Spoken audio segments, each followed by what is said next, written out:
de repetibilidad y reproducibilidad intralaboratorio, es decir, dentro de nuestras mismas instalaciones, nosotros solamente hacemos repetibilidad y reproducibilidad interna. Es decir, nos comparamos un analista con otro, un equipo con otro, un método con otro método dentro de la institución, dentro del laboratorio.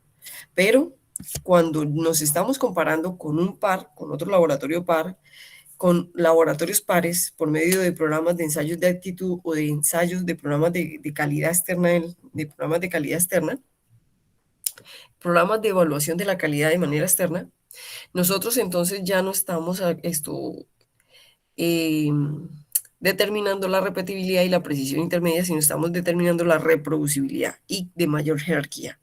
Entonces, en este laboratorio no vamos a hacer reproducibilidad, vamos a hacer solamente lo que conocemos como la repetibilidad y la precisión intermedia, que significa una reproducibilidad de menor jerarquía que es interna del laboratorio. Entonces, en esos términos, nosotros solamente estaríamos, digamos, haciéndolo por medio de una reproducibilidad que es la del laboratorio. Ahora, cuando nosotros vamos a hacer una reproducibilidad, que ya es evaluándonos o comparándonos con otro laboratorio par, o por medio de un programa de una institución o una red central o una institución con la cual se haga un programa de ensayos de actitud o lo que se llama programas de evaluación de la calidad externa, entonces ya se determinan los mismos parámetros que vamos a determinar hoy, pero se determina para los datos que se obtienen de ese programa de ensayos de actitud o de evaluación externa de la calidad.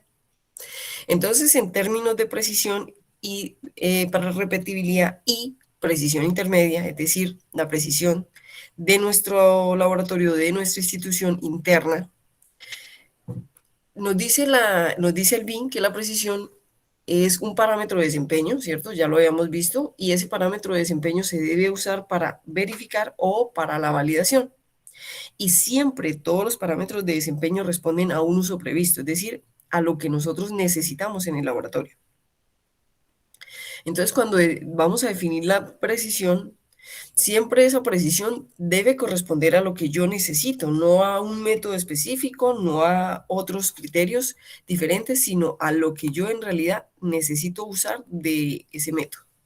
Entonces, nos dice el BIN que la precisión es la proximidad entre las indicaciones o los valores obtenidos con respecto a una media, con respecto a y bajo unas condiciones especificadas. Es decir, ¿cómo calculamos la precisión?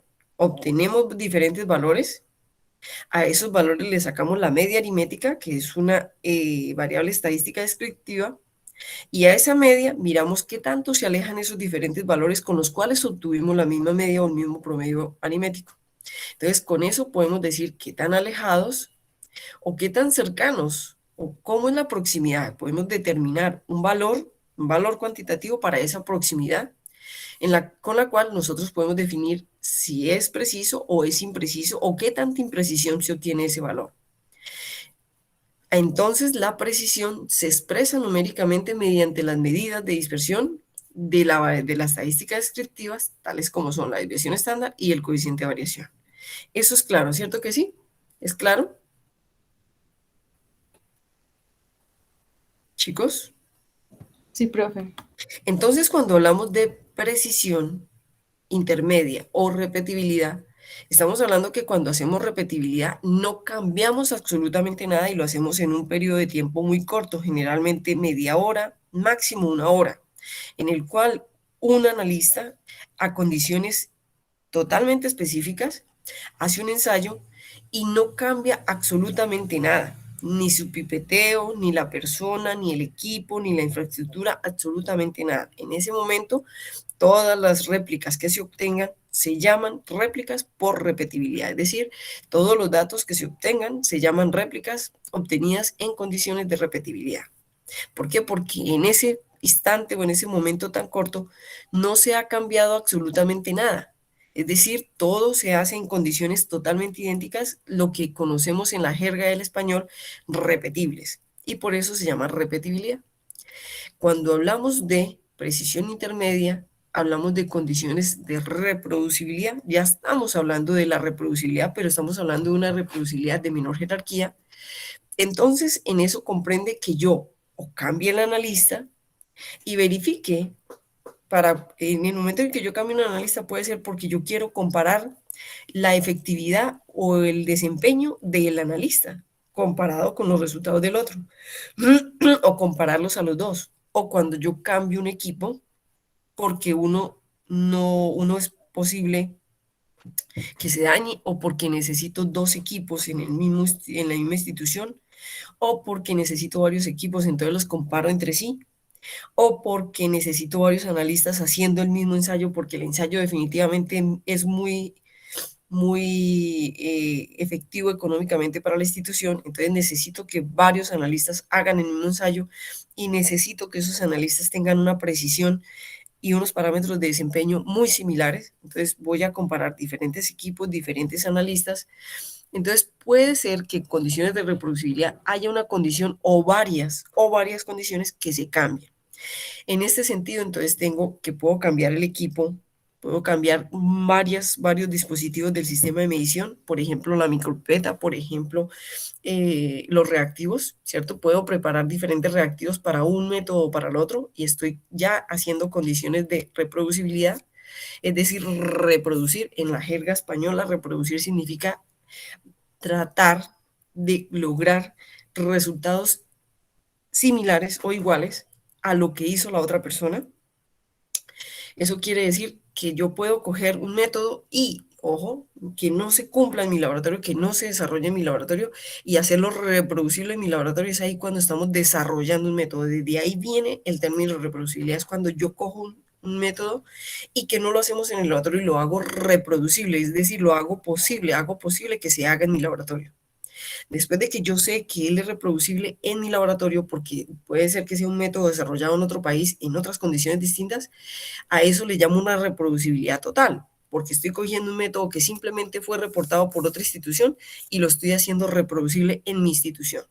Sin embargo, para yo poderlo utilizar, tengo que validarlo, tengo que verificarlo y, si es posible, se tiene que acreditar. Entonces, cuando yo lo acredito es cuando en el momento en el que yo digo, hombre, a este método tengo que validarlo y, digamos, los equipos calibrarlos. Entonces, los equipos, ojo, que son sensibles o que son importantes en el mensurando, es decir, que tienen un impacto muy fuerte en el mensurando. Entonces, en ese momento, cuando yo ya sé que lo puedo reproducir, en ese momento tengo que determinar parámetros de desempeño como son la repetibilidad, la predicción intermedia. Y cuando yo he determinado esa repetibilidad, es porque yo ya he hecho ese ensayo y he visto que esa desviación estándar y ese coeficiente de variación que se obtienen de los resultados son lo suficientemente buenos o tienen un desempeño lo suficientemente bueno como para decir que lo podemos aplicar. Entonces, en ese momento que ya tengo la repetibilidad, que lo ha hecho un solo analista con un solo instrumento a condiciones totalmente idénticas, que se llama repetibilidad, venimos y lo comparamos con otro analista, con otros equipos y empezamos a hacer reproducibilidad intermedia. Entonces es cuando cambia una condición o varias condiciones, inclusive el lapso de tiempo es mucho más grande porque ya estoy comparando a varias personas y por lo tanto el lapso de tiempo ya es mucho más grande. ¿Esto quedó claro?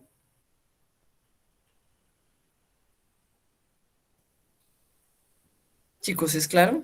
Profe, ¿me podría repetir por favor la última parte? Es que se me entrecortó. No te preocupes, Juan José, no hay problema.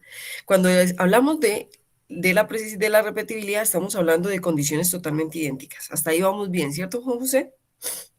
Sí, Pero cuando vamos a hablar de la reproducibilidad intermedia, es decir, que nosotros inicialmente, Juan José, si es un método que no está en mi laboratorio, le debimos haber aplicado lo que se llama la reproducibilidad total. Lo trajimos de un método reportado, un método que ha sido, digamos, normalizado, un método que ha sido autorizado o que ha sido estado por convención por una institución internacional o que ha sido utilizado por otra institución y que a mí me puede servir económicamente, entonces yo lo hago reproducible y ahí aplico todo lo que se llama reproducibilidad total. En ese momento yo estoy diciendo voy a desarrollarlo en mi laboratorio y voy a hacer lo que sea totalmente reproducible. Ahí, en ese momento le estoy aplicando todo el concepto de reproducibilidad, pero para yo poderlo seguir utilizando, quiere decir que yo a ese método lo tengo que le tengo que determinar las características o los parámetros de desempeño en mi institución. Entonces, después de que yo ya sé que lo podemos desarrollar y lo podemos llevar a cabo y lo podemos posiblemente poner a rentar económicamente, yo tengo que validarlo o verificarlo. ¿Listo? Entonces ya lo hice repetible, ya lo logré reproducir y le determino toda la repetibilidad. Es decir, que un solo analista con un solo instrumento en condiciones idénticas le determinó la desviación estándar y el coeficiente de variación, y esos parámetros de desempeño que yo determine son lo suficientemente buenos como para decir, vamos entonces a seguir verificando para poder determinar los siguientes parámetros de desempeño de mayor jerarquía, y viene lo que se llama la precisión intermedia o la reproducibilidad interna. ¿Listo? ¿Me entendiste, Juan José? Sí, profe, muchas gracias. Y todos los demás. Entonces, eso quiere decir que en ese momento ya yo voy a determinar una reproducibilidad interna o lo que llamamos precisión intermedia. Entonces, esa precisión intermedia significa que yo ya voy a cambiar una, dos o más condiciones. ¿Listo? Una, dos o más condiciones. ¿Estamos de acuerdo? Entonces, en ese caso, yo ya voy a cambiar o voy a decirle a otro analista que me haga el mismo método y voy a determinar los parámetros de desempeño de ese analista. Entonces puedo decir que la precisión intermedia o la reproducibilidad interna me está evaluando el desempeño de los dos analistas. ¿Listo? Entonces, si me está evaluando el desempeño de esos dos analistas, entonces yo evaluando a los dos analistas puedo decir, hombre, el analista que me está obteniendo mejor desempeño es este. Entonces evalúo a los dos analistas o puedo evaluar diferentes instrumentos. Quiere decir, hombre, que el método que ya se tiene en el laboratorio o el que se desarrolló es tan rentable que necesito que no lo haga una sola persona, Juan José, sino que lo hagan varios. Entonces puedo evaluar a diferentes instrumentos con diferentes analistas y no solamente estaré evaluando al analista, sino a los instrumentos y a todo lo que se hace en esos diferentes equipos con esos diferentes analistas. Entonces la precisión intermedia significa que voy a cambiar una o más condiciones que ya no son idénticas o que no son repetibles y por lo tanto ya no se llama repetibilidad, sino se llama precisión intermedia o reproducibilidad interna. ¿Estamos de acuerdo, Juan José? ¿Y todos los demás, chicos? Sí, profe.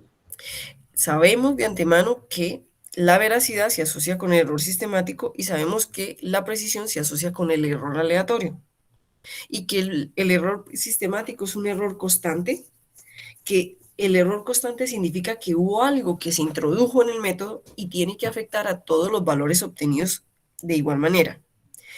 Pero cuando yo tengo un error aleatorio es cuando ese error aleatorio tiene la característica de romper todo el comportamiento de los otros datos. Generalmente estos errores aleatorios no son predecibles. Generalmente a veces ni siquiera nos damos cuenta cómo los cometimos. A veces no controlamos, la aparición de un error aleatorio, pero podemos, si somos muy acuciosos o muy juiciosos, podemos irnos hacia atrás, hacer una retrospectiva, como decimos a nivel analítico, y determinar qué pudo haber pasado. Y a veces podemos decir, no, mira, fue lo que pasó en este momento. Digamos, en ese momento recibí una llamada y en ese momento, o alguien me llamó y en ese momento pude haber cometido ese error. Entonces hacemos un análisis retrospectivo y analizamos qué pasa. Entonces, pero muchas veces no es posible. Sin embargo, esos errores aleatorios nos van a cuantificar, ese error aleatorio nos va a ayudar a cuantificar qué tanta proximidad hay y qué tanta imprecisión hay en unos resultados. Entonces, para nosotros determinar la repetibilidad y la precisión intermedia, pues usamos lo que ustedes han visto, que es los instrumentos, hacemos un método, se tiene que utilizar con un método específico, se tiene que hacer a unas condiciones específicas de acuerdo al fabricante o de acuerdo al método que se tiene disponible. Y entonces lo que se hace es que se hace de acuerdo a ese método y lo que hacemos es tratar de hacerlo o repetible y luego reproducible de manera interna. Entonces, cuando hablamos de la precisión de la medición, como mínimo tenemos que evaluar mínimo 2 concentraciones. ¿Qué quiere decir? Yo tengo un valor de referencia, ese valor de referencia tiene un valor. Entonces, con respecto a ese valor de referencia, yo puedo hacer diferentes mediciones y puedo analizar esto, pues teniendo esos valores de referencia o teniendo esas 2 concentraciones, entonces yo puedo analizar qué tanta proximidad hay con esa concentración.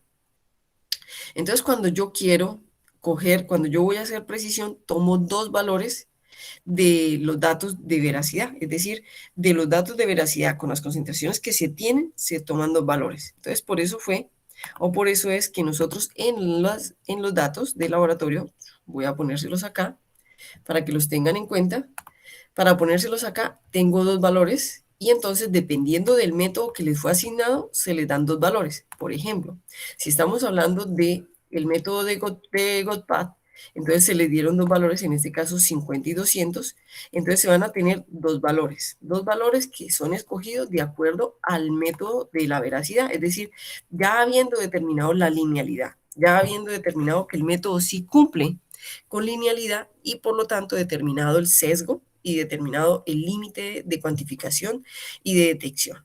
¿Estamos de acuerdo? Entonces cogemos 2 valores, 2 concentraciones de los que pudimos tener a disposición en la veracidad. ¿Hasta aquí es claro? Entonces, aquí ustedes en estos valores van a tener 2 valores que estuvieron disponibles en la veracidad. ¿Ok? ¿Es claro acá? ¿Es claro lo que les acabo de decir? Chicos, Sí, profe. perfecto. Entonces, miren que acá les ofrezco, por ejemplo, GOTPATH 50 y en este 200. En Miller se les está ofreciendo 40 que estaba disponible y se les está ofreciendo 85. Digamos que en albúmina también, todos los datos son de dos valores de concentraciones disponibles que se tuvieron en el ensayo de veracidad. Ustedes me podrán decir, profe, ¿uno puede verificar un método en una mañana de un solo día? Sí, claro, chicos, si el laboratorio, la institución predispone todo para que yo pueda verificar un método en una sola mañana, yo lo puedo hacer. Lo puedo hacer hasta con reproducibilidad total.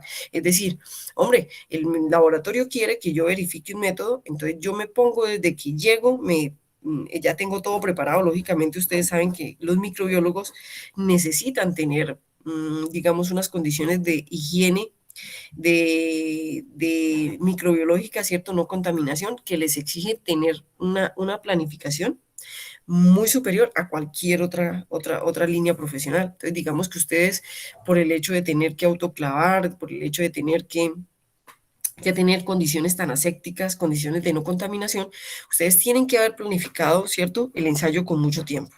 Y esa es una característica que no se cumple sino en ustedes y si mucho en 1 o 2 carreras más que son muy similares o análogas a las de ustedes.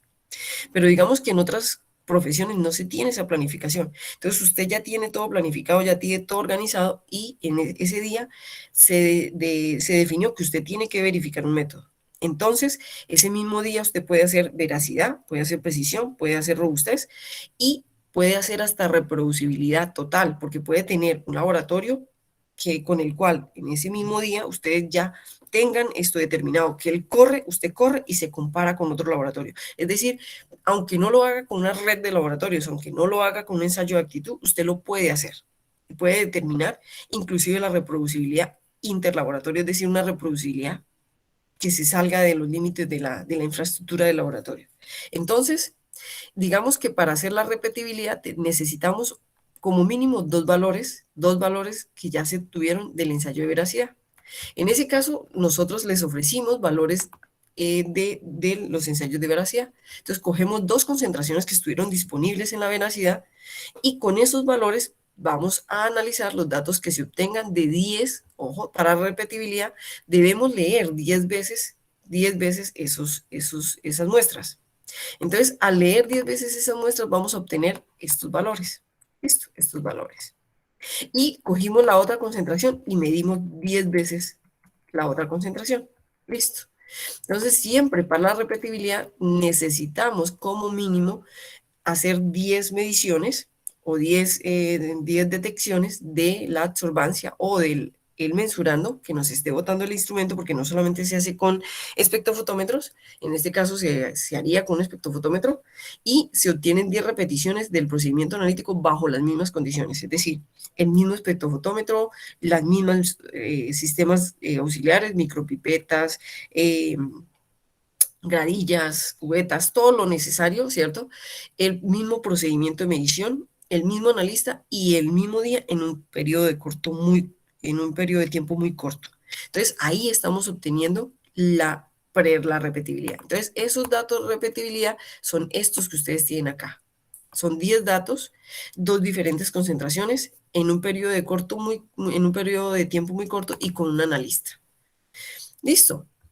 Entonces, en esas condiciones, esos son los valores de repetibilidad. Ahora, para hacer la precisión intermedia, eso quiere decir que yo quiero verificar que ese método se reproduce internamente en mi laboratorio.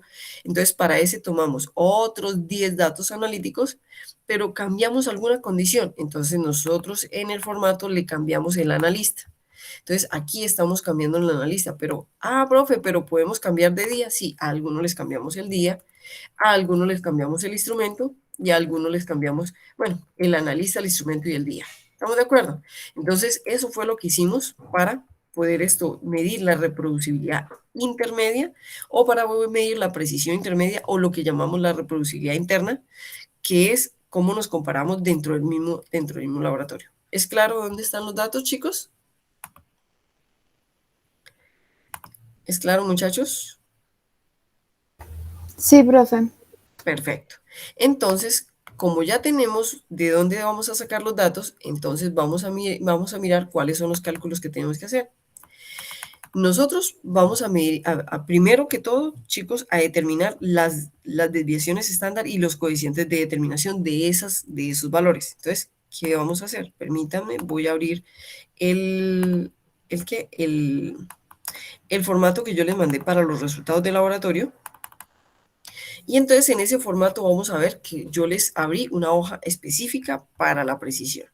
Entonces no nos hacen falta en el laboratorio sino la precisión y la robustez. Entonces en este caso nos vamos para la pestaña de la precisión. Estamos en la pestaña de la precisión y en la pestaña de la precisión entonces nosotros estamos acá.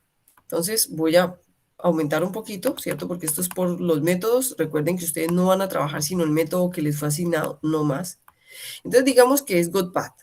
Entonces en el GOTPATH, chicos, vuelvo y les digo, revisen que estos datos sean los mismos que ustedes tienen en el otro archivo, es decir, en el que les fue asignado.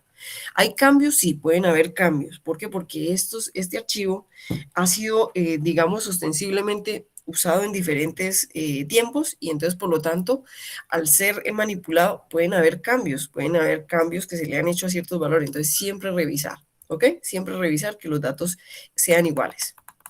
Traemos, como ya tenemos datos de veracidad, traemos la ecuación de la recta, traemos la pendiente e incluimos el intersecto, ¿ok? Ahora, traemos los valores, pues como ya tenemos, traemos los valores que se hicieron el día 1 y el día 1 y el día 2. Es decir, en este caso yo aquí puse analista 1 y analista 2. Entonces tengo 50 a un analista 1, 50 a analista 2, digamos en GoodPath.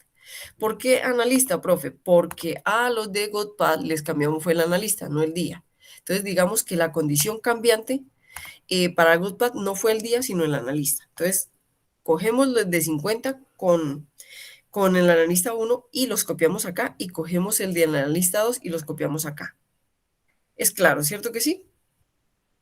¿Es claro? Pero ojo, acá no es el valor de acá arriba. sino que cuando tenemos ya la ecuación, acá nos calcula, el mismo formato nos calcula la concentración. ¿Es claro? Entonces aquí no vamos a tener absorbancia, sino concentración, porque nosotros vamos a trabajar la precisión es en términos de concentración. A nosotros la absorbancia es un valor que nos da el instrumento, pero nosotros no comparamos la absorbancia sino la concentración. Entonces, cuando ponemos los datos, alimentamos la ecuación de la recta, la pendiente y el intersecto, él inmediatamente nos va a dar acá las concentraciones. Entonces, como vamos a tener las diferentes concentraciones, digamos que para este Miller ya no sería la condición cambiante del analista, sino el día. También cuando alimentemos los datos, si es mi método el que me asignaron a mí, aquí me va a dar las concentraciones. ¿Listo? Profe, ¿qué pasa con otros datos? No, no son suyos. Usted está en este momento solamente verificando uno o dos métodos que le fueron asignados, no más. Listo, muy bien. Entonces, nos venimos ya para lo que se llama la repetibilidad. ¿Cómo? Dime, Juan José. Profe, tengo una duda. En este caso, no se estarían cambiando tanto el día como el analista, pues porque veo que hay día uno y día 2, pero también analista uno y analista 2. No, Juan José, lo que pasa es que el formato se hizo amplio para que no solamente nosotros tuviéramos que decir día uno y día o analista, sino que se hizo amplio. Por ejemplo, ¿cómo lo hicimos? Por ejemplo, yo defino si a este equipo al que le asigné este GOTPAD, que es el primero que hay acá, yo le cambio una condición que es el analista. Entonces, para no tener que cambiar el formato de los resultados, yo defino que las condiciones cambiantes son el día o el analista. Por ejemplo, aquí yo tendría que poner en Miller, mira Juan José, que en los datos que yo les reporté a ustedes, yo cambié una condición. A los de albúmina, por Buret, les cambié el instrumento. Y mira que aquí en el formato no tengo instrumento. Entonces, digamos que los de Buret acá no van a tener día 1 ni día 2, o analista 1, sino instrumento 1 y instrumento 2. Es decir, hicimos el formato lo suficientemente amplio como para que la persona no crea que solamente es el día o el analista, sino que puede ser el instrumento, puede ser una condición cambiante. En este caso, las condiciones que a ustedes les cambian son las que están dadas en que son los datos que ustedes recibieron. ¿Sí me entiendes, Juan José? Ah, listo, profe. Sí, Entonces, digamos que Juan José, a ti te tocó GOTPAD, entonces a ti las condiciones cambiantes son el analista. A los de Miller, las condiciones son el día. A los de Buret, las condiciones que les cambiamos fue el instrumento. Entonces, digamos que son esas condiciones las que hacen que ya el método no sea repetible, sino sea reproducible. ¿Ok? Entonces, volvemos al formato. Entonces, en el formato tenemos condiciones cambiantes, ¿cierto?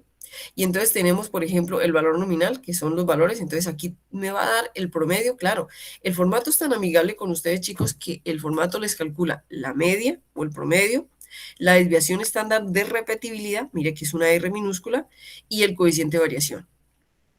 Entonces, chicos, el formato es muy amigable y el formato lo hace. Lo importante no es que el formato lo haga, sino que ustedes sean conscientes de ¿cómo se evalúa? Pues lógicamente yo no les voy a decir, chicos, ustedes después de haber visto estadística o bioestadística, ustedes deben saber calcular deben saber calcular la desviación estándar. Fácil, ¿cierto? Eso ya es una capacidad adquirida por ustedes. Entonces, ¿cuáles son los criterios de aceptación en caso de estar disponible? ¿Qué quiere decir casos de criterio de aceptación? ¿Con qué me voy a comparar yo en caso de estar disponible? Me voy a comparar con los resultados de un fabricante. Es decir, me voy a ir y voy a mirar en el inserto, en la hoja de calidad que me entregan con el método, cuál es la desviación estándar y cuál es el coeficiente de variación. ¿Y qué debo yo determinar? Hombre, que mi desviación estándar sea menor o máximo igual a la que me reporta el fabricante. En ese caso, el fabricante hizo para poder reportarme esos valores o parámetros de desempeño un ensayo muy grande. Eso quiere decir que si él determinó un ensayo muy grande, él tiene que haber obtenido una desviación estándar y un coeficiente de variación muy grande, en el cual, al ser yo un instituto muy pequeño, la desviación estándar y mi coeficiente de variación tiene que ser más pequeña y por lo tanto cumple solamente en el momento en el que sea menor. Entonces nos vamos a ir al, ¿qué?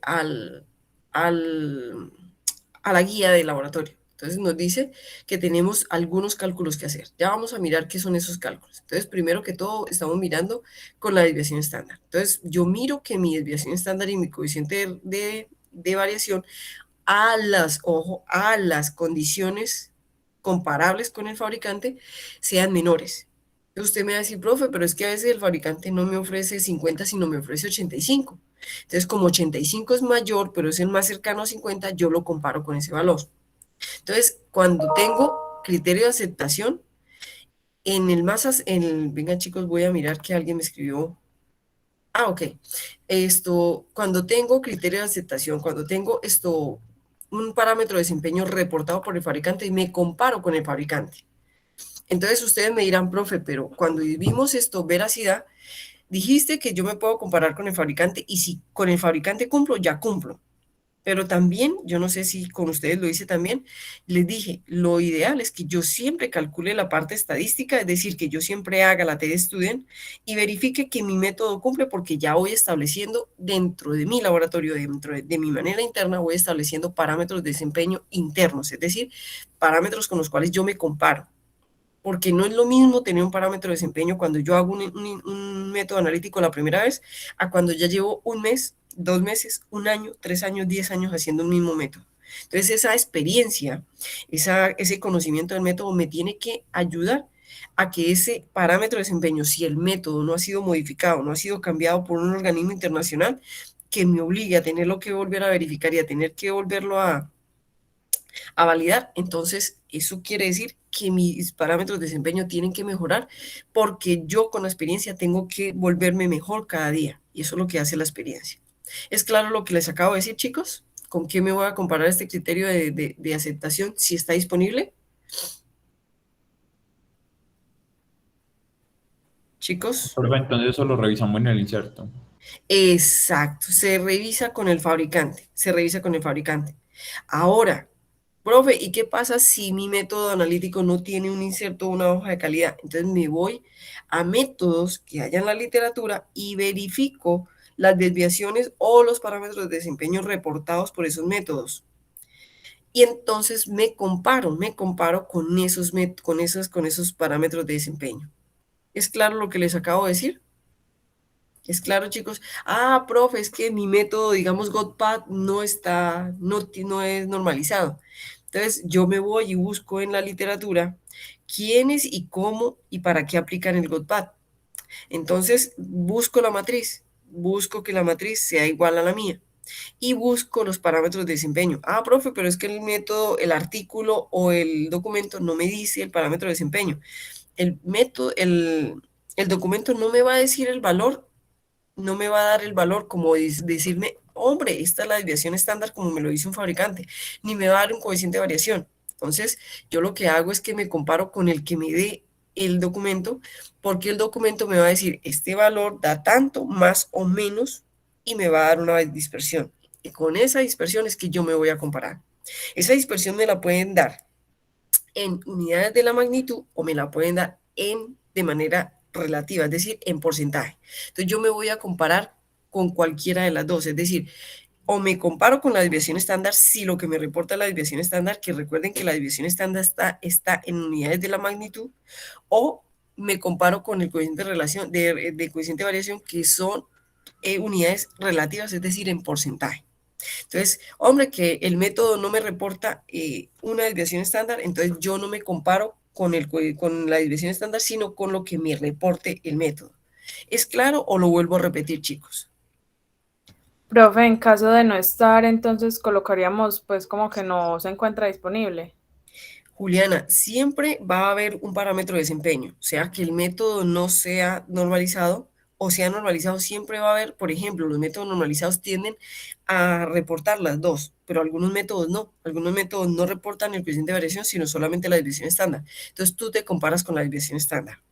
Pero si el método no te reporta la desviación estándar, pero te reporta el coeficiente de variación, te comparas con el coeficiente de variación. Pero digamos que el método no es normalizado. Entonces, tienes que buscar en la literatura alguna persona que haya utilizado ese método y te comparas con ese coeficiente o con esa desviación que me reporta el método normalizado. ¿Es claro? Ah, listo, profe, gracias. Entonces, con respecto a eso, si es mayor o menor, ¿cumple o no cumple? ¿Es claro, chicos? ¿Es claro, muchachos? Sí, profe. Entonces, aquí vamos a tener, por ejemplo, los valores. Aquí tenemos la desviación estándar, que con los datos, chicos, ustedes ya pueden aquí tenerlo porque el formato es tan amigable que se los da. Van a tener los resultados, ¿cierto? Las medias aritméticas. Y vamos a mirar cómo se calcula el límite de repetibilidad. Entonces, según lo que nos dice la guía, discúlpeme, el método de repetibilidad se calcula como la diferencia entre dos resultados obtenidos en condiciones de repetibilidad. Pero es que en el formato de los valores vamos a tener dos condiciones, la 9 y la medición 10. Es decir, vamos a tener dos condiciones, ¿ok? Estas dos condiciones las voy a comparar. Entonces, el formato es tan amigable que les va a poner dos condiciones de las que ustedes reportaron arriba y le va a comparar el límite. Entonces, ¿cómo se hace el límite? Se comparan dos valores obtenidos en condiciones de repetibilidad y ese me da un valor que se llama ese límite de repetibilidad. Ese límite de repetibilidad lo van a tener ustedes en el formato que es este que está acá, es un valor. ¿Y cuál es el criterio de aceptación? Entonces, el criterio de aceptación es cuando nosotros tenemos el valor promedio de los dos, es decir, no de uno solo, sino de los dos. Es decir, cojo la desviación estándar o cojo de los dos, es decir, siempre voy a tener el de los dos. Entonces, chicos, miren cómo se calcula cuál es el parámetro. Entonces dice, el criterio es que el límite de repetibilidad, cuando yo cojo la diferencia entre los dos resultados, es que ese límite de repetibilidad sea menor al valor de la desviación multiplicado por 2.8. Si ese valor de la desviación multiplicado por 2.8 es menor que esa diferencia, el método es repetible. ¿Es claro? Vuelvo y repito. Dime. Profe, qué pena, me confundí con algo. Ahorita, cuando hablamos de lo del criterio de aceptación, ¿debe ser mayor o menor? A ver, cuando hablamos del criterio de aceptación, espera un momentico, acá. Cuando hablábamos del criterio de aceptación arriba, era cuando nosotros hablábamos solamente de la desviación estándar y el coeficiente de variación, el de arriba, ¿cierto? Ahora estamos en el límite de la repetibilidad, que es el de abajo. ¿Sí me entiendes? Arriba es la desviación estándar y el coeficiente de variación. Ahora aquí abajo el criterio va a ser para el límite de repetibilidad, no para la repetibilidad como tal, que es coeficiente de variación y desviación estándar. Mira que aquí el título te dice, en la repetibilidad es el análisis a partir de la desviación estándar y el coeficiente de variación, pero aquí abajo es a partir del límite de repetibilidad. ¿Listo? Listo, profe. Entonces aquí arriba, los criterios van a ser la desviación estándar y el coeficiente de variación reportado por el método. ¿Estamos de acuerdo? Ahora vamos aquí abajo y vamos a ir al límite de repetibilidad. El límite de repetibilidad, ¿cómo se calcula? Cogemos la desviación estándar en condiciones de repetibilidad, que es la misma que está arriba. Ustedes van a ver que se va a repetir. Cogemos el resultado de dos mediciones disponibles. Entonces, cogemos dos mediciones consecutivas y a esas dos mediciones le hallamos la diferencia entre ellas dos. Y le hallamos la diferencia absoluta entre ellas dos. Entonces, esa diferencia absoluta se vuelve un criterio para mí. Entonces, voy a ir acá. Mira lo que dice acá. El límite de repetibilidad es la diferencia entre dos resultados obtenidos en condiciones de repetibilidad.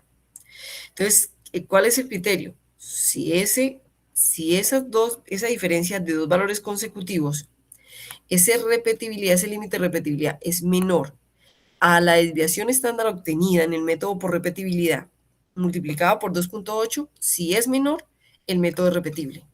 Si no es menor, no es repetible. ¿Sí viste el criterio? Pero para el análisis hecho desde el límite de repetibilidad. ¿Sí es claro?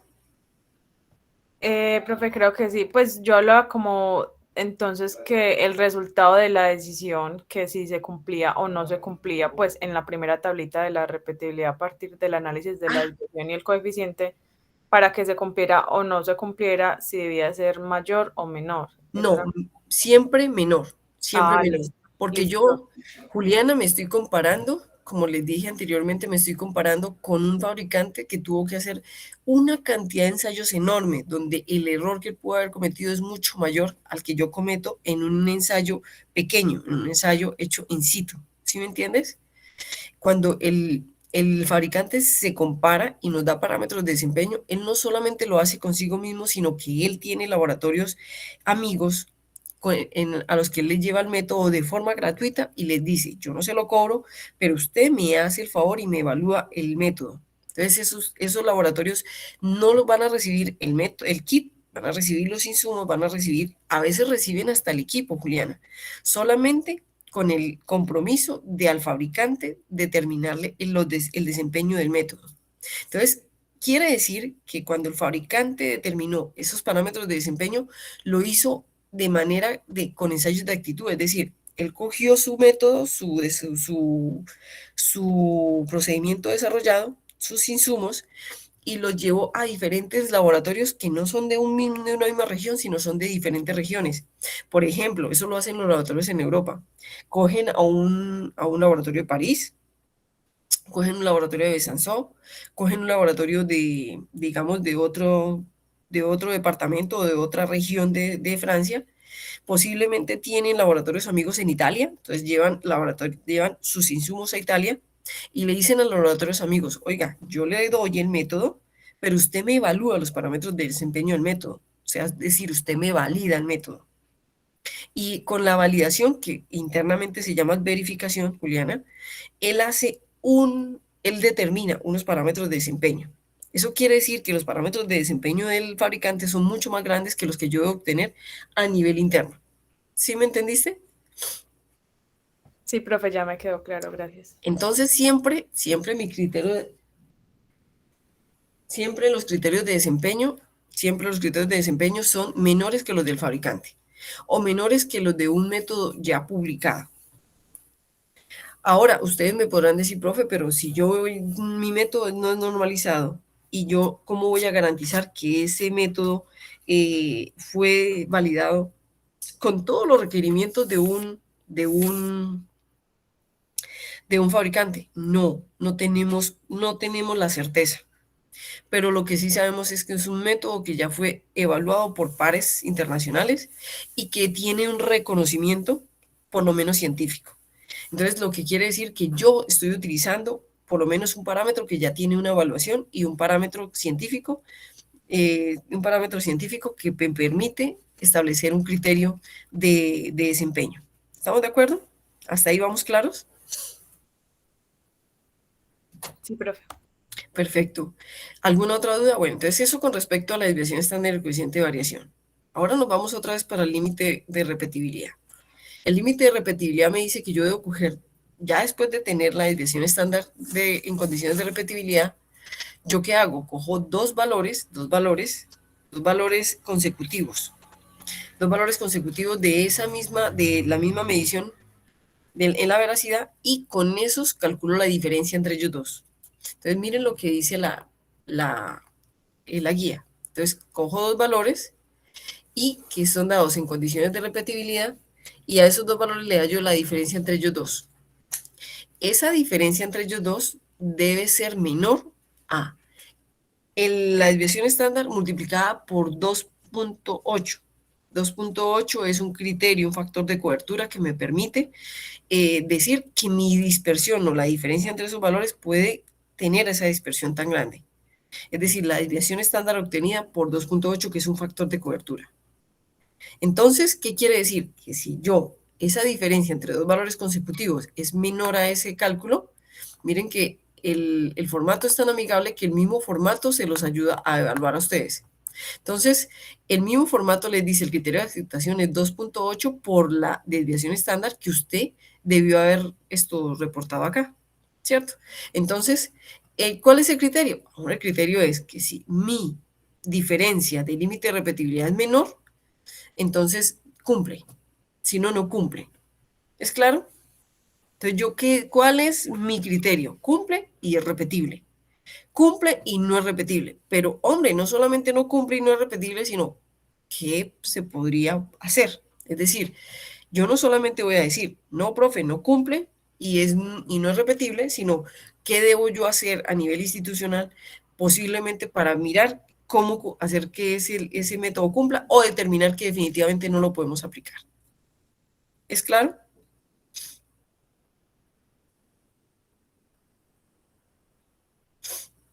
Chicos, ¿es claro? Sí, profe. Perfecto. Entonces, ya en ese caso, ya hemos definido la precisión como tal. Entonces nos dice acá que vamos con la precisión intermedia. Entonces, en la precisión intermedia, chicos, como yo les venía diciendo, todo lo que se llame dispersión, es decir, precisión, repetibilidad intermedia, reproducibilidad o incertidumbre, todo tiene que ver con la desviación estándar y con el coeficiente de variación. Todo está relacionado con la desviación estándar, es decir, con los parámetros estadísticos descriptivos de la dispersión. ¿Qué quiere decir? La desviación estándar, la varianza y el coeficiente de variación. Entonces, igual la precisión intermedia también se evalúa por medio de esos parámetros de desempeño. Entonces, igual, con los métodos que me fueron asignados. ¿Yo cómo evalúo la precisión intermedia? Primero la evalúo por medio de la desviación estándar y el coeficiente de variación. Profe, entonces, ¿cómo se calcula la desviación estándar? Ya no voy a calcular la desviación estándar de una sola condición, es decir, de repetibilidad, sino que voy a calcular la desviación estándar y el promedio de todos los datos obtenidos en las dos condiciones. Es decir, ya no voy a tomar 10 datos, sino voy a tomar 20 datos. Profe, que lo hicieron 3 analistas. Entonces comparo dos analistas y luego puedo comparar los 3 analistas entre sí. Entonces, fue claro lo que les acabo de decir, es decir, yo no voy a coger solamente los 10 que son de repetibilidad, sino que voy a coger los 10 y estos 10, y con esos valores voy a calcular la desviación estándar y el coeficiente de variación. Es decir, ya no utilizo 10 datos, sino 20 datos. ¿Es claro lo que les acabo de decir?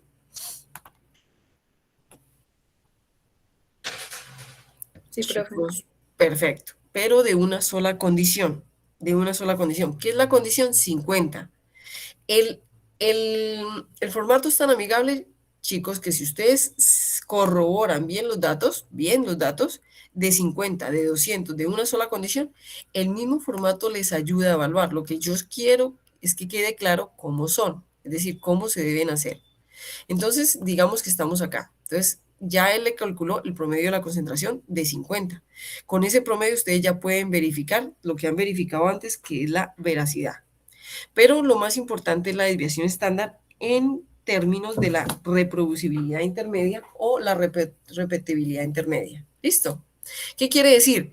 Hombre, que ya no tengo 10 datos, sino que tengo 20. ¿Y por qué? Porque son 10 datos a una condición y 10 datos a otra condición, que pueden ser día, analista, instrumento, tiempo, otra condición que cambia. ¿Listo?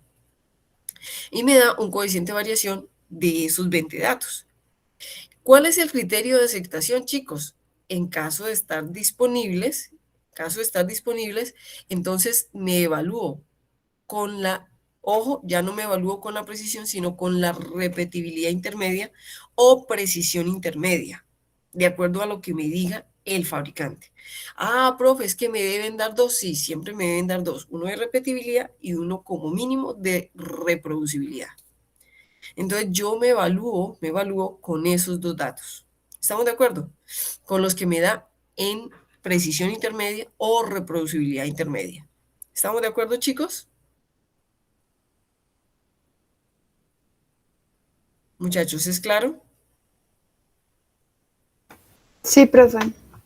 Ahora, profe, y si mi método no es normalizado, entonces me evalúo, chicos, con con los mismos valores con los que se evalúa la repetibilidad. ¿Por qué? Porque esos métodos no necesariamente, discúlpeme, esos métodos no necesariamente me van a dar lo que me da un fabricante, que es repetibilidad y reproducibilidad. Ahora, como acá podemos tener diferentes métodos, entonces acá les pido en el formato que me digan la referencia de con quién se basaron para hacer este criterio. Entonces, ustedes pueden colocar acá con el fabricante por medio del inserto, con un artículo de investigación, con un documento dado por la OAC, por un documento dado por el ILAC, donde me reportaba la reproducibilidad o la reproducibilidad, disculpen, donde me reportaba la desviación estándar y el coeficiente de variación del método. Entonces yo utilicé como referencia ese artículo o ese documento. ¿Estamos de acuerdo, chicos?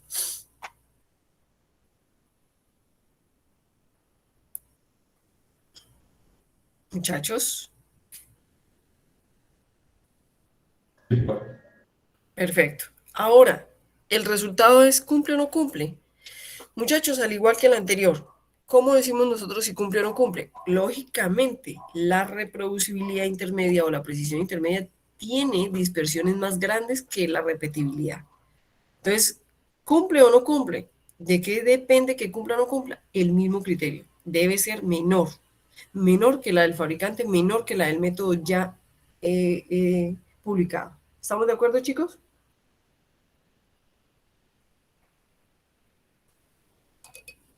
Muchachos, ¿quedó claro?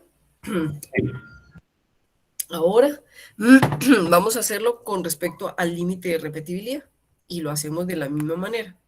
Vamos a hacerlo con respecto al límite de repetibilidad. Entonces volvemos otra vez y vamos a mirar el límite de precisión intermedia. Y dice exactamente lo mismo. Dice, este es R porque es repetibilidad y es R mayúscula, pero prima porque es precisión intermedia. Si no fuera prima sería reproducibilidad. Es decir, cuando ya me estoy comparando con un par, otra institución o un programa de ensayos de actitud o un programa de evaluación externa de la calidad. Entonces, cuando yo hablo de la precisión intermedia, hablo de la diferencia entre los promedios de los resultados en condiciones de repetibilidad. Entonces, voy a hablar de la diferencia entre los promedios que obtuve en condiciones de repetibilidad. Entonces, me voy al formato y a este no, a este, y yo veo que acá yo puedo tener un promedio, ¿cierto? Y puedo tener otro promedio, ¿cierto? Esto es una condición de repetibilidad y esto es una condición de repetibilidad, pero ellas dos comparadas se llama reproducibilidad intermedia o repetibilidad intermedia. ¿Estamos de acuerdo? ¿Quedó claro, chicos? Entonces, me voy para el formato de los resultados y el formato de los resultados es tan amigable que me da, si ustedes le ponen los valores, me da el promedio de las concentraciones a una condición y a otra condición, es decir, analista 1, analista 2, día 1, día 2, instrumento 1, instrumento 2. Y me calcula la diferencia entre esos dos valores anteriores. Y me dice la guía, me dice el criterio dice que si este límite de precisión es menor a la desviación estándar multiplicado por 2.8, entonces el método es repetible. Es decir, tiene precisión intermedia o la precisión es buena. Entonces, yo tengo el límite de repetibilidad que hace exactamente lo mismo, ¿cierto? Me calcula con esta desviación estándar de los dos métodos, de las dos condiciones, de los 20 valores, y me compara, y entonces yo digo, hombre, este criterio de aceptación, entonces yo digo que el criterio de aceptación es compararme, ¿cierto? Con, de mirar si cumple o no cumple. Entonces, ¿cuál es el criterio de aceptación? El límite de repetibilidad. Entonces, yo digo, criterio de decisión, ¿cumple o no cumple? ¿Cómo cumple? Hombre, si es menor que 2.8 por esta desviación estándar que está acá. Entonces, yo digo que tiene repetibilidad intermedia o tiene reproducibilidad intermedia. ¿Qué quiere decir? Que se puede reproducir y que no necesariamente depende del analista, que no necesariamente depende de que se utilice un solo instrumento, que no necesariamente depende de que yo no cambie nunca los insumos o los reactivos, que quiere decir que no depende de que las condiciones ambientales sean idénticas todo el bendito tiempo. Entonces, yo puedo evaluar diferentes condiciones para hacer la reproducibilidad intermedia o la repetibilidad intermedia. Entonces yo miro si cumple o no cumple, cómo cumple, si es menor. Y por lo tanto, entonces, dice acá, confirme si los ensayos de precisión fueron adecuados a partir de que se cumpla la siguiente condición. ¿Qué quiere decir? Hombre, la reproducibilidad intermedia siempre va a ser mayor que la repetibilidad. ¿Por qué? Porque estoy poniéndole una variación. Estoy inherentemente poniéndole un factor de dispersión que incrementa esa dispersión. Porque solamente el hecho de que yo cambie el analista o cambie el instrumento o cambie un dispositivo o cambie una condición, le estoy poniendo algo que incrementa esa dispersión, esa variación. Entonces, en el momento en el que yo verifique que esta condición, que esta repetibilidad es mayor que la repetibilidad, digo que es adecuado y que se puede cumplir, es decir, que los ensayos son precisos a nivel interno. ¿Es claro, chicos? Confirmo, confirmo que es adecuado. El método tiene actitud de uso. ¿Es claro, chicos? Profe, yo tengo una duda. Claro, dime.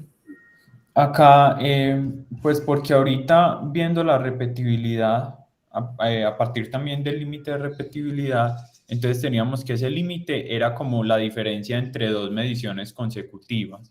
Sí. En este caso, ese límite no sería esa diferencia entre los promedios o cómo se calcula ese límite. Sí, Juan José, eso fue lo que les dije ahorita, mira. La diferencia cuando estamos hablando de la precisión intermedia ya no necesita dos valores consecutivos, sino utiliza los dos promedios. Es decir, por eso me vine acá y les dije, tenemos el promedio de estos datos y tenemos el promedio de estos datos. Entonces, el criterio aquí ya no es la diferencia entre dos valores consecutivos porque no es repetibilidad, sino es reproducibilidad intermedia o precisión intermedia. Entonces, por lo tanto, en este caso, ya los valores son la diferencia entre los dos promedios. Entonces, mira que acá, cuando tú vas acá y dices el límite, él ya coge la diferencia entre los promedios. ¿Cuál es el promedio?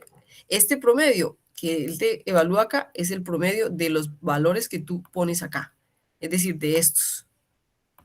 Y luego el promedio del otro es el promedio de estos.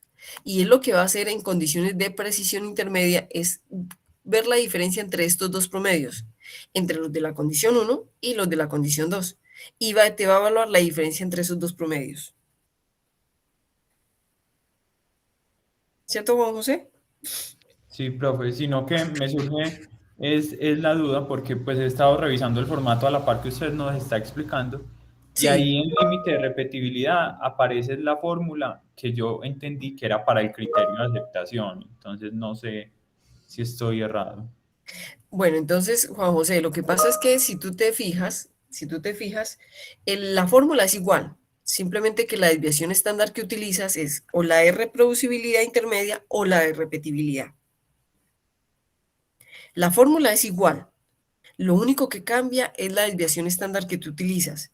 Entonces, cuando estás aquí, utilizas exactamente la misma fórmula, pero la diferencia es que la desviación estándar que utilizas en reproducibilidad intermedia es la desviación estándar de los 20 valores, mientras que la que utilizas arriba es la de los 10 valores obtenidos en condiciones de repetibilidad. ¿Sí me entiendes? Sí, sí, profe. Pero Entonces, entonces, dime. en este caso, el criterio de aceptación, ¿cuál sería la multiplicación de esa desviación estándar Por por el 2.8 2.8? Ah, y listo. tiene que ser menor. O sea, el criterio no va a cambiar. Lo único que cambia, Juan José, es la desviación estándar, que lógicamente en condiciones de reproducibilidad intermedia o repetibilidad intermedia es mucho más grande que el de repetibilidad.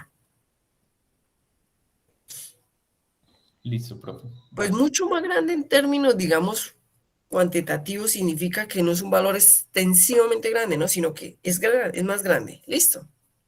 Es mayor. Lo que no sería lógico que fuera menor, ¿cierto? Que el de repetibilidad. Pues en condiciones internas.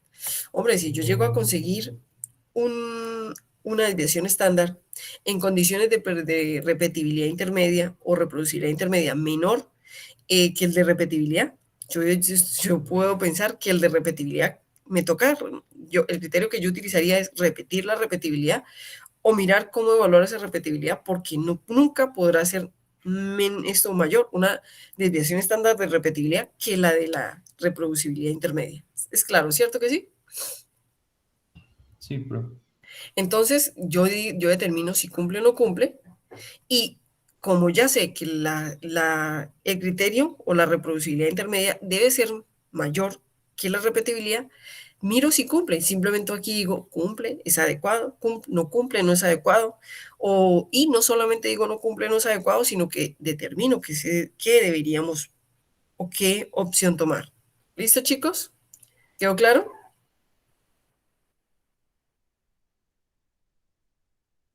¿Ellos quedó claro?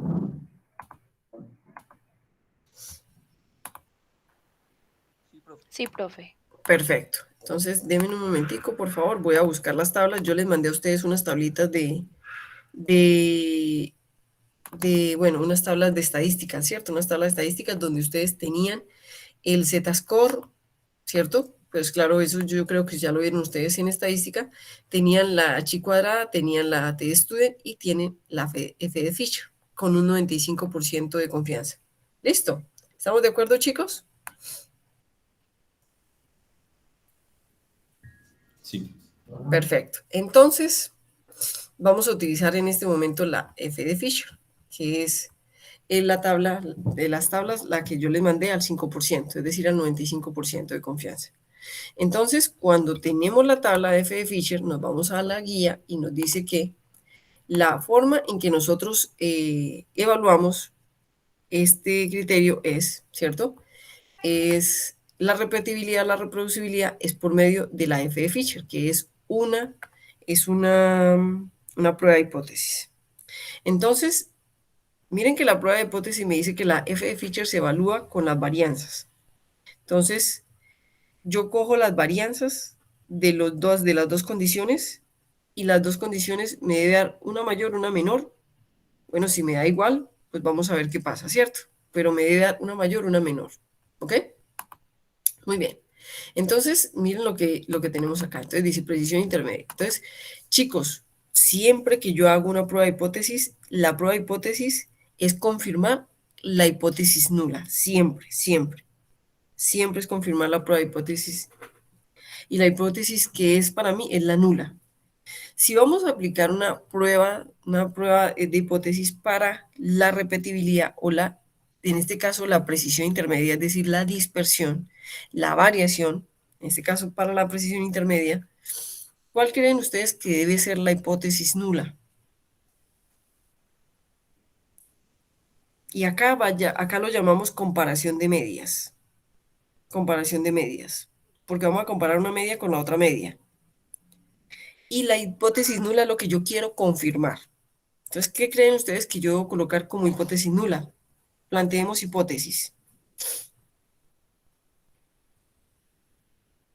Si estoy comparando una reproducibilidad, ¿qué esperan ustedes que las medias sean? ¿Iguales, diferentes o qué?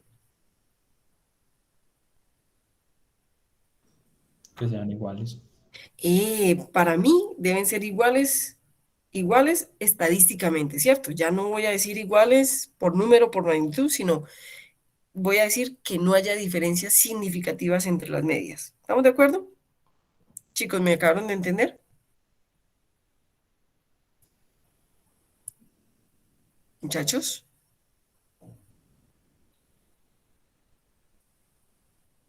¿Quedó claro lo Sí, que profe. acabamos? Listo, Juan José, ¿tú Sí, lo profe. entendiste? Eso. Mar Francis, muy bien. José Manuel, Dayan, ¿lo entendieron? Sí, profe. ¿Por qué? Porque estamos tratando de que sean iguales, pero nunca va a ser un valor igual al otro. Entonces, estadísticamente yo lo que determino es que no es que sean iguales, sino que no hay diferencias significativas entre ellos. Te voy a colocar acá, no hay diferencias significativas entre las medias. ¿Listo? Muy bien. Entonces, lo que quiere decir en términos comunes es que son iguales o similares, pero estadísticamente no tienen diferencias significativas. Hombre, porque yo no puedo obtener exactamente el mismo valor, pero estadísticamente puedo determinar que ellas no tienen diferencias significativas. Entonces, la hipótesis alternativa es lo contrario. ¿Qué quiere decir? Hay diferencias significativas entre las medias. Chicos, ¿quedó claro? Muchachos. Sí, profe. Perfecto. Entonces, ¿cómo vamos a aplicar? Ya sabemos cómo se aplica la prueba de hipótesis, porque acá lo que estamos evaluando es medias, es decir, la diferencia es, porque recuerden que esto es reproducibilidad intermedia o precisión intermedia. Y aquí lo que evaluamos es medias, la diferencia entre las medias.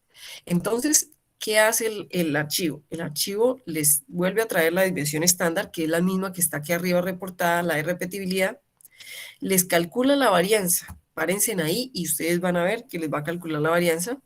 Es decir, les va a sacar, les va a hacer el cálculo y les va a decir el número de grados de libertad. ¿Por qué? Porque siempre vamos a tener eso es este factor. El grado de libertad es, en este caso, son dos conjuntos de datos. Entonces, en este caso, en la tabla de Fisher vamos a tener 10 datos comparado con 10 datos, es decir, 2 grados de libertad, n-1, n-1. Eso quiere decir que va a ser 9, 9, ¿cierto? 9, 9, n-1, 10 menos 1, 9 y 10 menos 1, 9.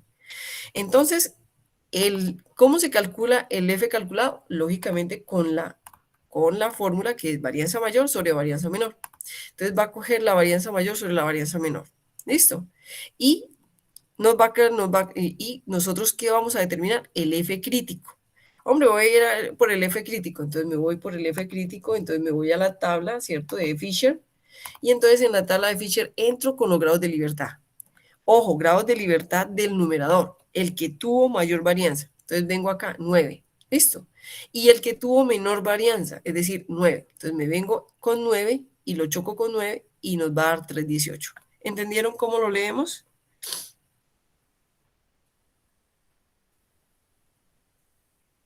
Chicos. Profe, ¿me puede explicar de nuevo, porfa, cogiendo el menor y el qué? El mayor. Digamos que Juliana, en este caso yo les digo que es el menor y el mayor porque la tabla de Fisher, la tabla de F de Fisher, nos determina, mira que acá dice grados de libertad del denominador y grados de libertad del numerador.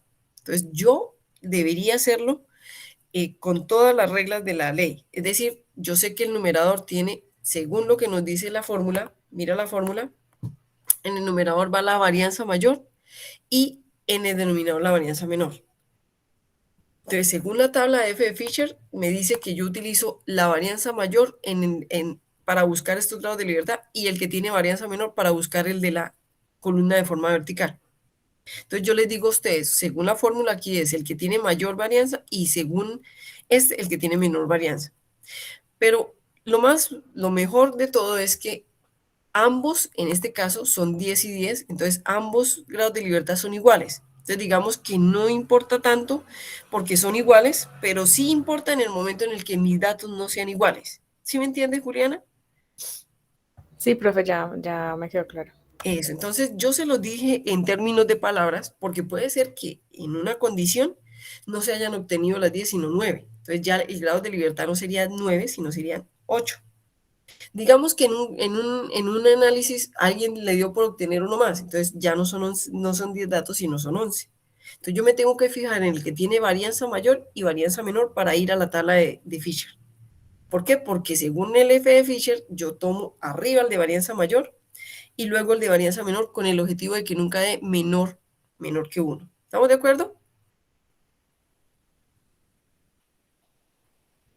Chicos, ¿entendieron lo que preguntó Juliana? ¿Quedó claro? Sí, profe. Entonces, en este caso no hay tanto problema porque los números de datos son iguales, entonces tú te vas a la tabla de F de Fisher y no importa que sea varianza mayor, varianza menor, ambos nos dan 9, entonces chocamos el 9 con el 9 y nos da un F de Fisher, 318.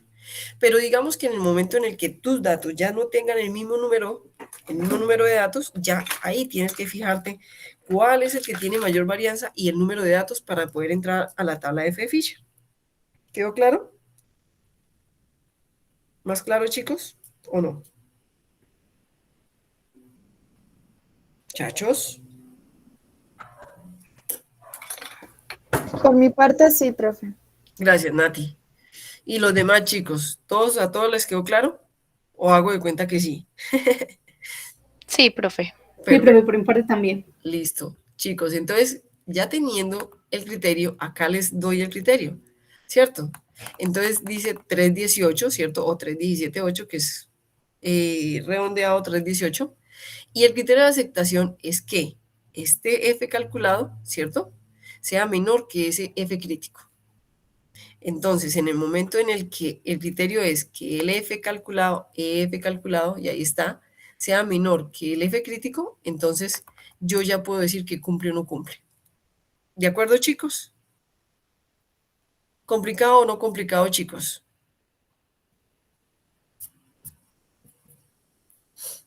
Muchachos. Profe, No, ¿qué pasa si no? Dime. pues que no es complicado. Perfecto. Profe, ¿qué pasa si no cumple? Chicos, ¿qué creen ustedes si no cumple? Estadísticamente no cumple. ¿Qué creen ustedes que debemos hacer?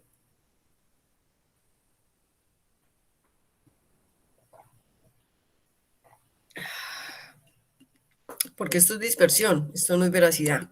No nos estamos comparando con un valor nominal, sino con el desempeño con nuestro desempeño interno. ¿Qué creen ustedes que debemos hacer si no cumple?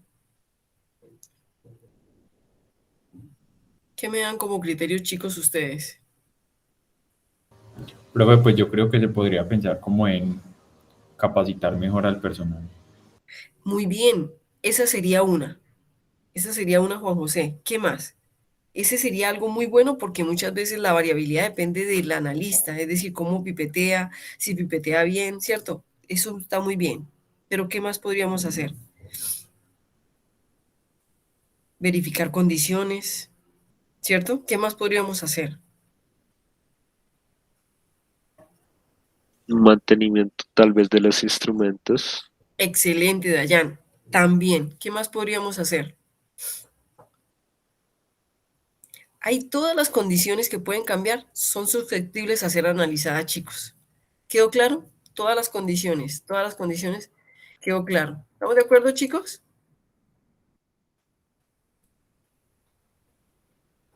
Sí, profe.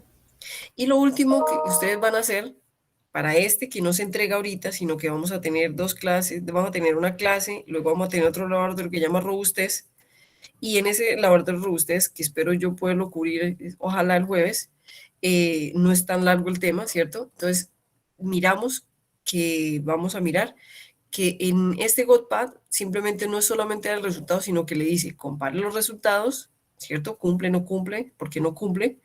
En caso de rechazo, identifique posibles causas, ya lo están haciendo ustedes aquí conmigo, y de recomendaciones para la mejora. Así de sencillo. Profe, esto es así, esto se llama una validación. Pues validación en términos, nosotros internamente lo que hacemos son verificaciones, ¿cierto? Cuando nosotros validamos es porque estamos desarrollando un método no normalizado. Ah, profe, es que mi método es no normalizado. Listo, se puede llamar validación. Pero cuando mi método es normalizado, no se puede llamar validación, se llama verificación. ¿Estamos de acuerdo, chicos? Profe, ¿así de fácil es una verificación? Sí, pero les cuento que mucha gente no lo sabe hacer. Mucha gente no sabe hacer el de manera estricta. Ah, entonces ahora lo que hay que llevar es eso a términos analíticos, es decir, a términos experimentales. Entonces, escoger y hacer esto mismo en términos experimentales. ¿Eso quiere decir que nosotros podemos hacer una validación completa en corto tiempo? Sí, pero ojo, sin reproducibilidad de alta jerarquía, porque reproducibilidad de alta jerarquía ya significa contratar un proveedor de ensayos de actitud, ¿cierto? Y otras cosas. ¿Quedó claro, chicos? ¿Alguna pregunta? Profe, precisión, límites y robustez sería entonces también para enviarlo junto, ¿cierto? Juliana, los límites, cuando hablamos de los límites, recuerda que los límites se calcularon con la linealidad, que eran los límites de detección, los límites de cuantificación y el límite crítico. ¿Sí lo recuerdas? Entonces, los límites no son para enviarlos con la precisión y la robustez, sino con la veracidad y la curva de calibración, porque esos datos salían de la curva de calibración. ¿Mm? Sí, profe. Exacto. Y ya lo que me van a mandar al final es precisión y robustez. ¿Ok? Listo, profe, o sea que eso sería cuando ya veamos la clase de robustez, ¿cierto? Y después de la clase de robustez, a los 8 días después. ¿Listo? Listo, profe, gracias. Chicos, ¿alguna otra pregunta?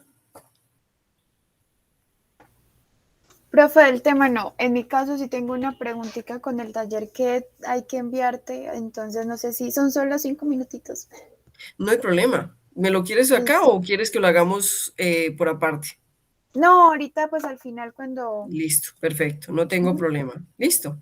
Chicos, ¿alguna otra preguntita?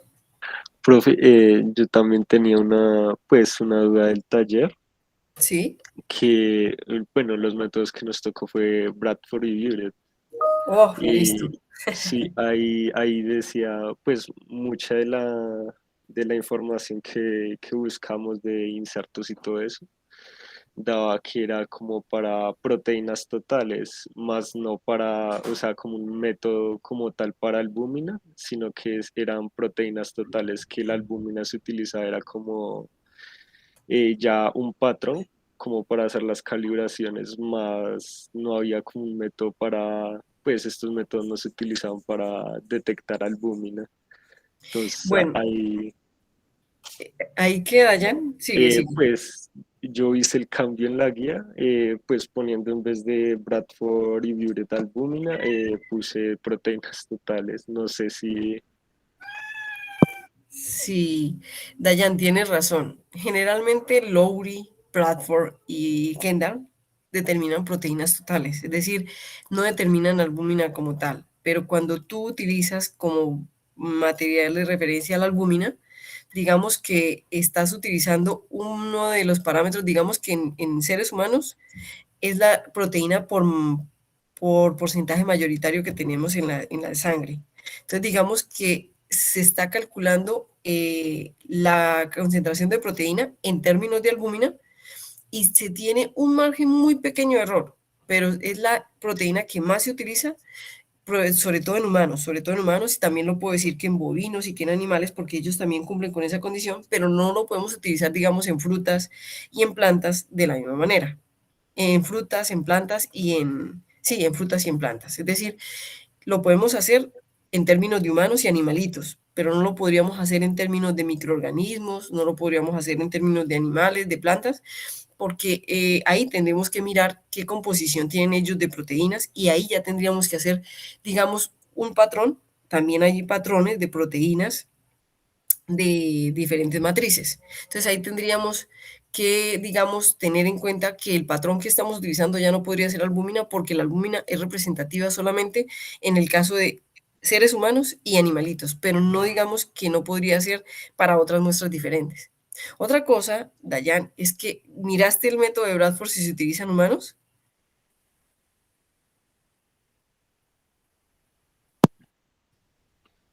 Creo que sí, pues en Sí. unas encontramos que se encontraba en plasma y eso, pero la verdad es que era muy, muy reducido los que decían como tal, pues de dónde venía la matriz.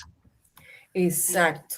Es así, ¿sabes por qué? Porque no es el método, no es un método que sea muy preferido para utilizarlo, ¿cierto? Hay otros métodos que se utilizan con mayor preferencia y en ese caso, Dayan, sí se utiliza con humanos y en el caso de humanos, una de las materiales de referencia, patrón, es la albúmina extraída del mismo humano o albúmina extraída de animalitos como el bovino. Se llama suero fetal bovino o albúmina de suero fetal bovino o albúmina de bovino, ¿cierto? Eso se utiliza mucho. ¿Por qué? Porque es una proteína que es un isómero, es un análogo y que por lo tanto caracteriza muy bien las propiedades químicas de la albúmina de animalitos, es decir, incluyéndonos nosotros. Entonces, es una de las formas en que nosotros cuantificamos y al hacer la absorbancia, digamos que cuando se hace la absorbancia, se hace la absorbancia con respecto a la proteína, que en este caso es la albúmina, y lo que absorbe la albúmina, y por lo tanto cuando se va a hacer la comparación, se trata de hacer una comparación que es de proteínas totales, pero tú tienes razón, hay un error inherente muy pequeño, pero aún así es un método que se utiliza para cuantificar proteínas totales. Y se utiliza la albúmina como material de referencia.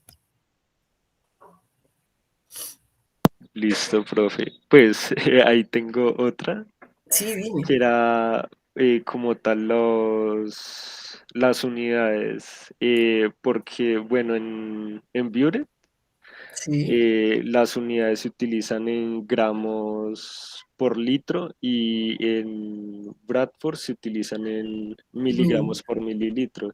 Ajá. Entonces, bueno, al hacer la conversión a las que nos diste, que eran miligramos por decilitro, por lo menos en Buret, ya se salía demasiado del Ah, intervalo de Dayan. medición.